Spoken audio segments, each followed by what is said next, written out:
Thank you for joining us on 7 After 6 tonight. I'm Garrett Domblewski, joined by Karen Peebles with the Jefferson Lewis Board of Realtors.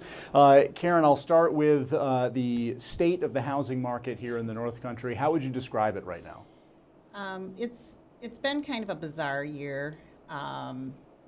It's a lot of things control the market, and interest rates, affordability. Inventory is huge. Right now we're in a good spot. If you go back to January, we maybe had 2.7 months worth of inventory, and we're up to almost 6 now, which is good because it gives people more choices. Interest rates are starting to come down a little bit at a time, and I think we're going to be in a good place there. We're hearing that they're going to come down again before the end of the year. So that's good.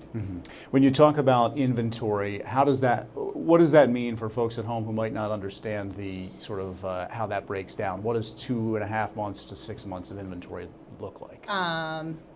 Well, it's the number of houses that we have on the market, maybe, and it's different price ranges as well.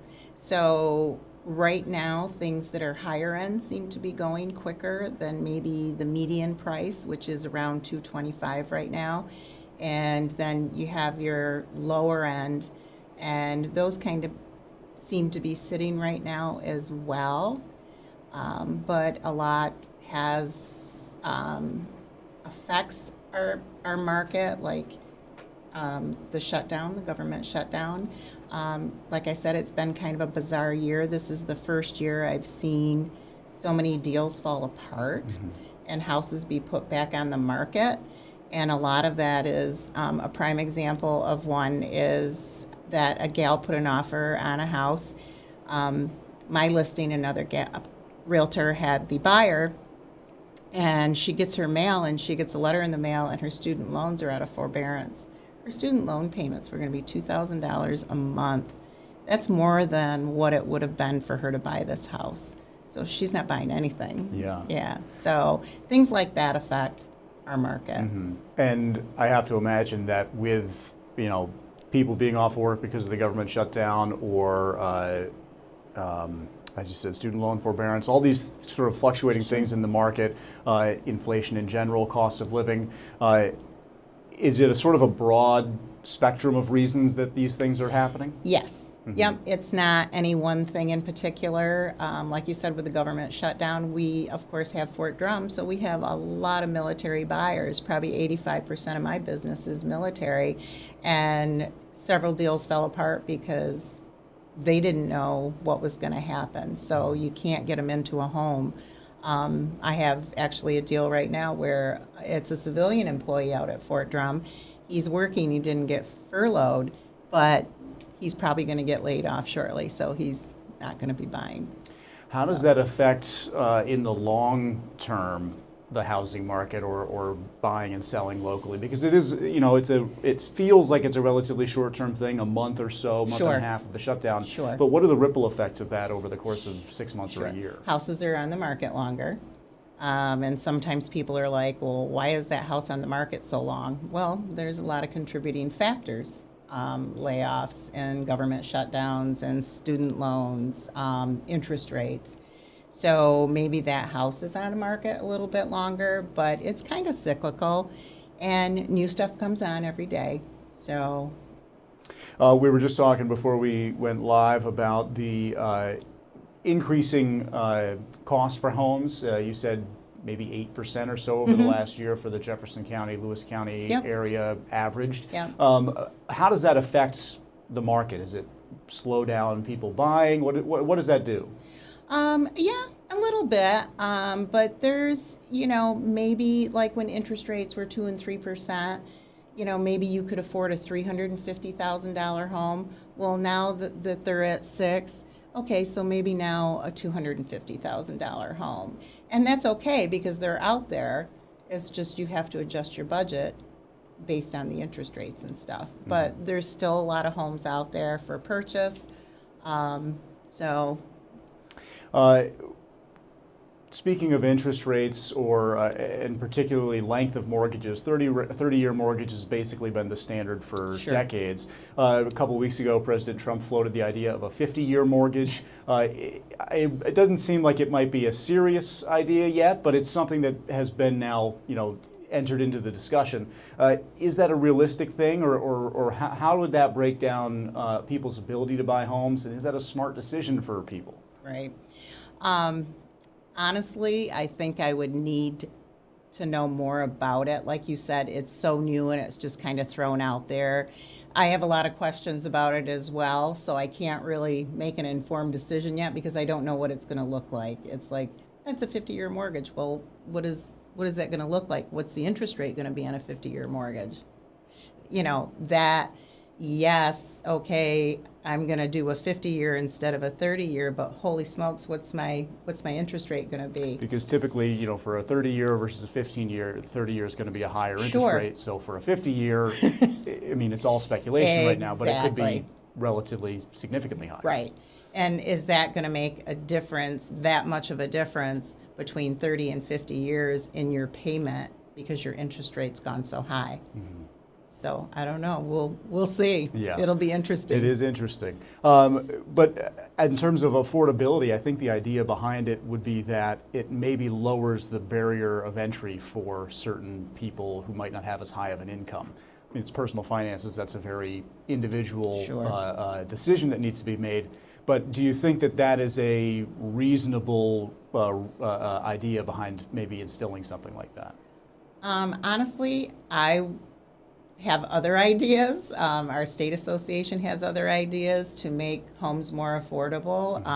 Everybody's aware of the education fund that you can put money in for your children's education and it's tax-free.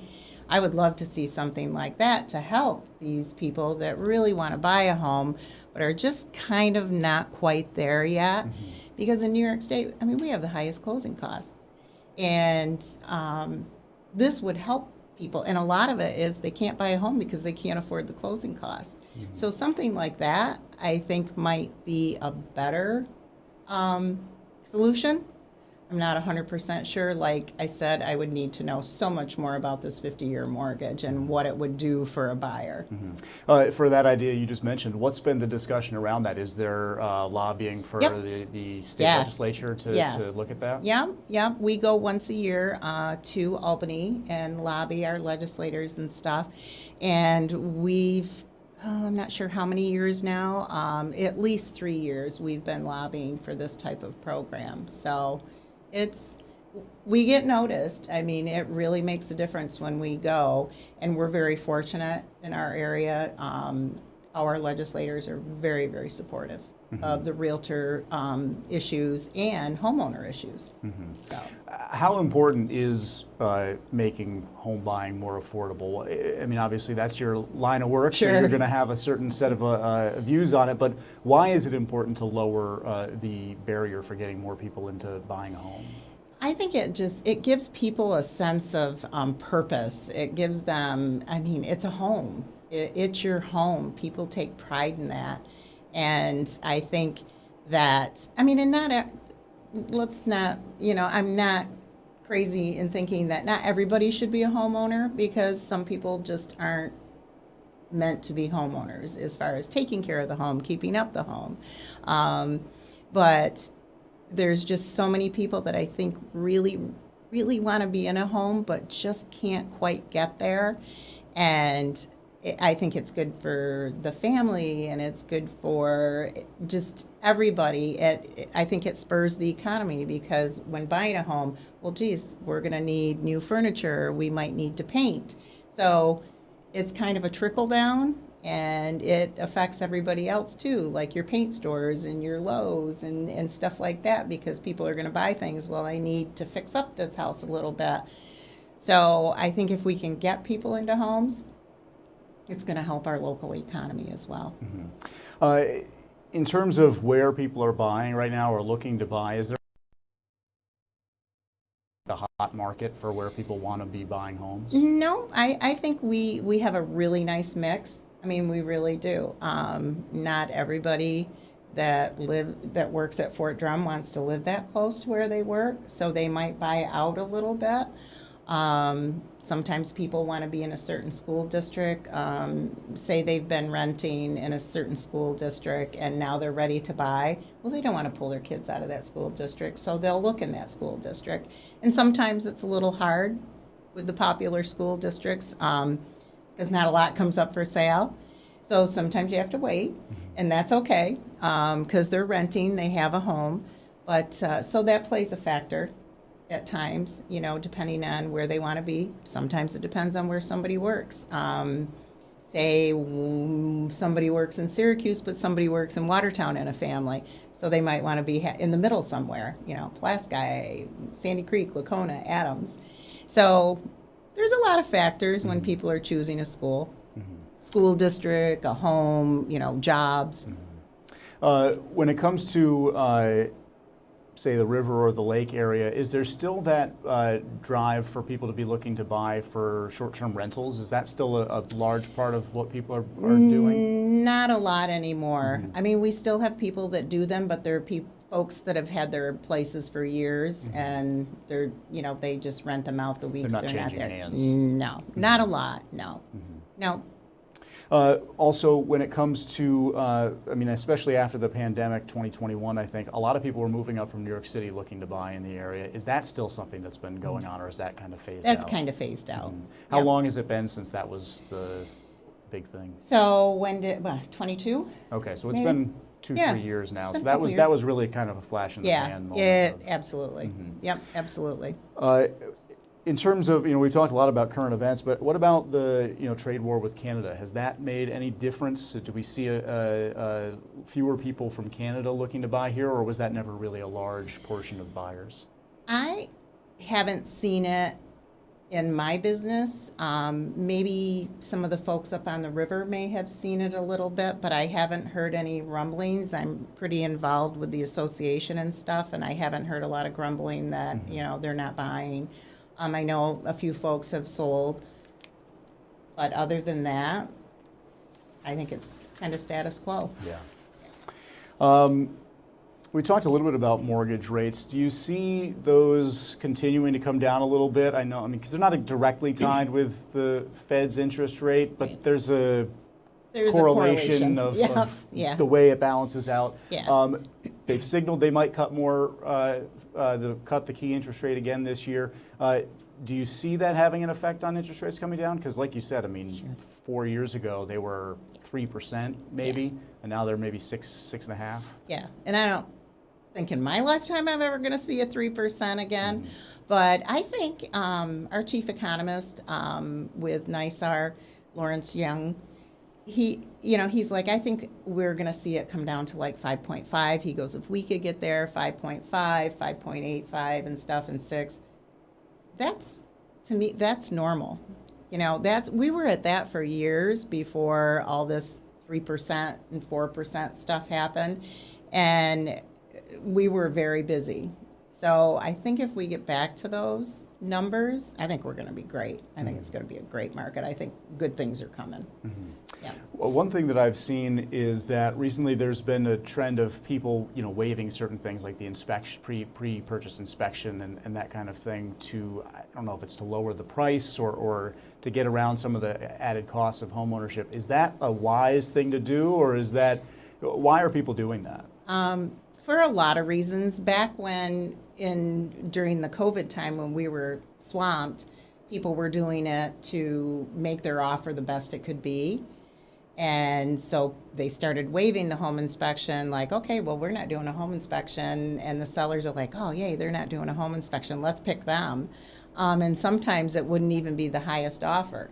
I think that's starting to phase out a little bit. I personally tell my buyers, you're not buying a bike. This is like huge. This is an investment, and maybe you might miss out on a house or two, but maybe there's a reason you might miss out on a house or two. So I highly recommend them, and to me it's a sense of calm. Once they've had that home inspection, there's no big surprises after they close on the house and get the keys, and then all of a sudden the furnace doesn't work. you know, and the hot water heater is shot. I mean, those things can happen anyway because the minute you hook it up, it's old, you know. But I just think it's wise to do those. I can tell you south of us in Syracuse, of course, with Micron and all that, I mean, they're still at that point where people are waiving home inspections like crazy. But isn't really a good idea. Yeah. When it comes to people buying, well, let me rephrase that. So, why do you think it's good for people to, I don't know what I was trying to ask there. I guess I'll just say, because we're kind of winding down, is there Sure. anything that you'd like to add about, you know, the local market or just home ownership in general that you know, people should think about, or that you'd just like to kind of get out there right now? Anything you'd like to add? It's always a good time to buy real estate. I mean, it's a great investment, whether you are an investor and you're buying rental properties or you're trying to build your portfolio. We're very fortunate in this area. I think we have a very good market, although it's been a little weird this year. We're still in a very stable market. I think our area is still continuing to grow. There's a lot of good things going on here. So, you know, keep watch of the interest rates, but don't be afraid of them because, like I said, even during, you know, the 3% time, okay, I could afford a $350,000 house, but now I can afford $250,000. Well, now that it's at 5.85 or 6.25, okay, so maybe I can afford a $200,000 home. There's a lot of nice $200,000 homes out there, so it's still a really great time to buy. It really is. And you know, I've seen in just watching people talk about A whole new board game and one night in Bangkok. Harrison. What is chess? From chess. Ex-President 6. And normally, if it's 2% below what your interest rate is right now, go for it. But if it's not, between closing costs, which some lenders offer no closing cost loans, but truly, if you're 2% lower than what your original mortgage interest rate was, go for it. All right, Karen, again, anything else you'd like to say? Thank you for having me. Of course, yeah, thank you for joining us. I appreciate your time. Absolutely, All right. absolutely, my pleasure. Karen Peebles from Jefferson Lewis Board of Realtors, and I'm Garrett Domblewski. Thank you for joining us for 7 After 6. Have a good night.